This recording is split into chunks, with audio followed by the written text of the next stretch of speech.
To the average citizen, a rainy morning in a quiet subdivision is nothing more than the start of a routine day. But in the world of criminal investigation, a single anomalous detail can shatter that peace entirely.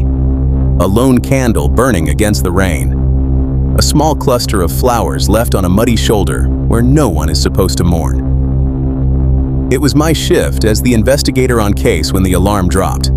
Responders and barangay officials were already gathering at the perimeter when I arrived. The air was heavy, washed clean by the downpour, but the atmosphere was tense.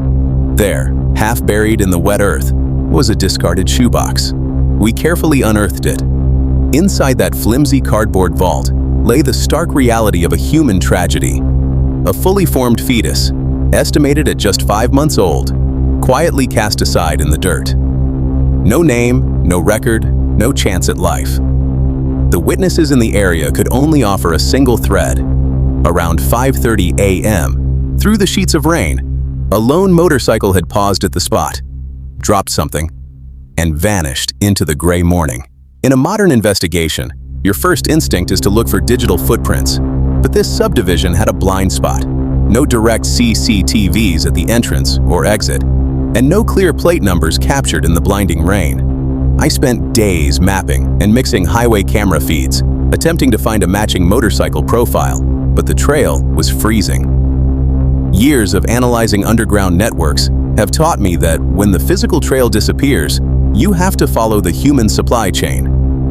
I left the station and traveled deep into the heart of the city, to a bustling street known for vendors displaying traditional herbal plants and remedies. I began conducting quiet inquiries among the vendors. Finally, one of them broke the silence.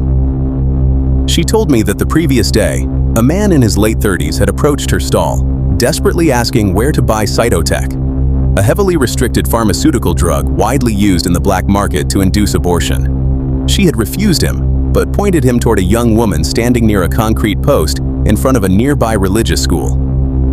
I tracked down the girl at the post.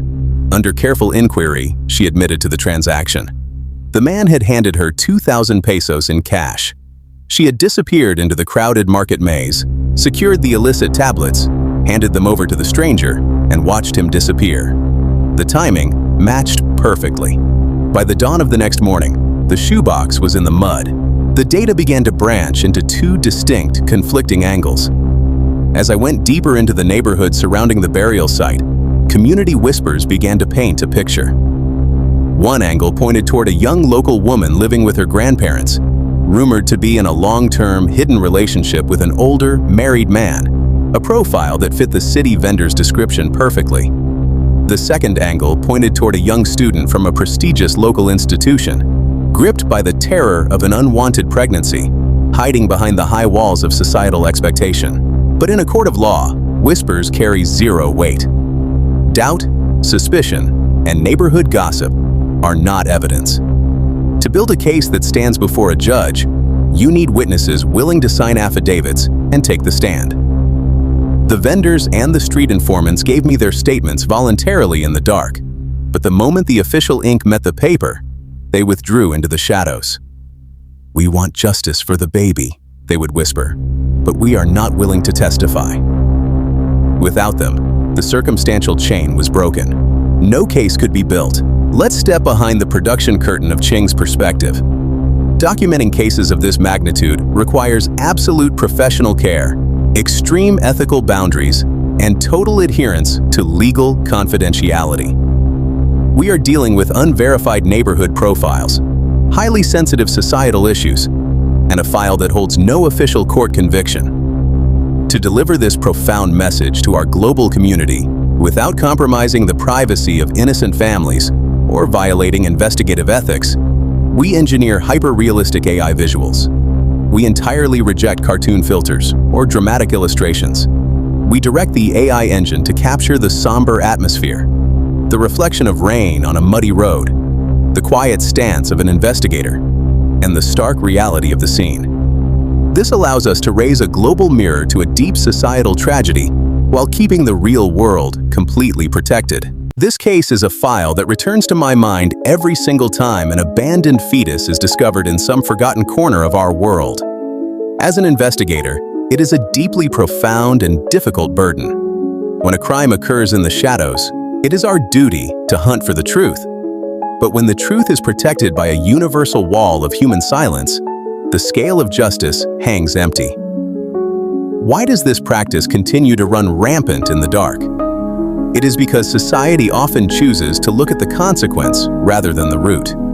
We see people who are willing to give information in secret to ease their conscience, but are entirely unwilling to stand in the light to give an innocent, silenced baby true justice. My perspective today speaks directly to the core of human responsibility and stoic discipline.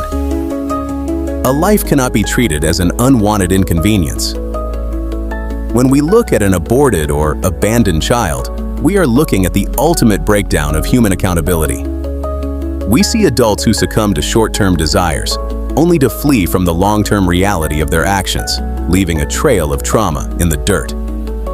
To anyone facing the terrifying weight of an unwanted pregnancy, or to those operating the hidden black markets of restricted pharmaceuticals, stop choosing the path of darkness. A child is not an error to be erased. It is a human life. If you cannot carry the responsibility, seek the correct legal channels of care, protection, and adoption.